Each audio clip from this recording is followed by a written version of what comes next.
ପୁରୁଷୋତ୍ତମପୁର ତାରାତାରିଣୀ ପୀଠରେ ହଜାର ହଜାରଙ୍କ ଶିଶୁ ମୁଣ୍ଡନ ହେଲା ବେଳେ ମା ତାରାତାରିଣୀଙ୍କ ସକାଳ ଆଳତି ସମୟରେ ମଧ୍ୟ ଶ୍ରଦ୍ଧାଳୁଙ୍କ ଭିଡ଼ ଦେଖିବାକୁ ମିଳିଥିଲା।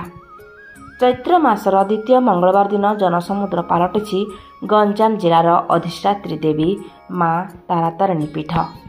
ମାଙ୍କୁ ଦର୍ଶନ ଲାଗି ପ୍ରବଳ ଭିଡ଼ ପରିଲକ୍ଷିତ ହୋଇଛି। ହଜାର ହଜାର ଶ୍ରଦ୍ଧାଳୁ ବିଳମ୍ବିତ ରାତିରୁ ଧାଡ଼ିରେ ରହି ମାଙ୍କୁ ଦର୍ଶନ କରୁଛନ୍ତି। ତେବେ ଆଜି ହେଉଛି ଦ୍ୱିତୀୟ ମଙ୍ଗଳବାର, ଏଣୁ ମା ମହାଲକ୍ଷ୍ମୀ ବେଶରେ ଶ୍ରଦ୍ଧାଳୁଙ୍କୁ ଦେଉଛନ୍ତି ଦର୍ଶନ। ତେବେ ବିଶ୍ୱାସ ରହିଛି କି ଚୈତ୍ର ମଙ୍ଗଳବାରରେ ପ୍ରଥମ ମୁଣ୍ଡନ କଲେ ଇଷ୍ଟଦେବୀଙ୍କ ନିକଟରେ କଲେ ଶିଶୁଙ୍କ ମଙ୍ଗଳ ହୋଇଥାଏ।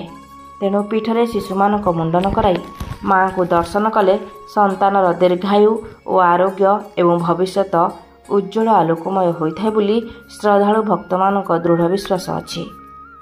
ଜିଲ୍ଲା ପ୍ରଶାସନର ଓ ସମାଜସେବୀ ଅନୁଷ୍ଠାନ ତରଫରୁ ସମସ୍ତ ପ୍ରକାର ସହାୟତା ସହଯୋଗ ଯୋଗାଇ ଦେଇଥିବାରୁ ଭକ୍ତ ଓ ଶ୍ରଦ୍ଧାଳୁମାନେ ଶାନ୍ତି ମାଙ୍କୁ ଦର୍ଶନ କରି ନିଜ ନିଜର ପରିବାର ଓ ବନ୍ଧୁ ସମ୍ପର୍କୀୟ ନେଇ ଭୋଜି ଭାତ କରି ପ୍ରସାଦ ସେବନ କରିଥାନ୍ତି।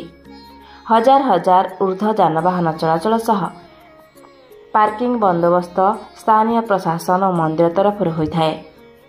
ପୁରୁଷୋତ୍ତମପୁରର ଜିଲ୍ଲା ପ୍ରତିନିଧି କୃଷ୍ଣଚନ୍ଦ୍ର ସାମନ୍ତରାୟଙ୍କ ରିପୋର୍ଟ, ରୂପାଥାଳିଆ ନ୍ୟୁଜ୍।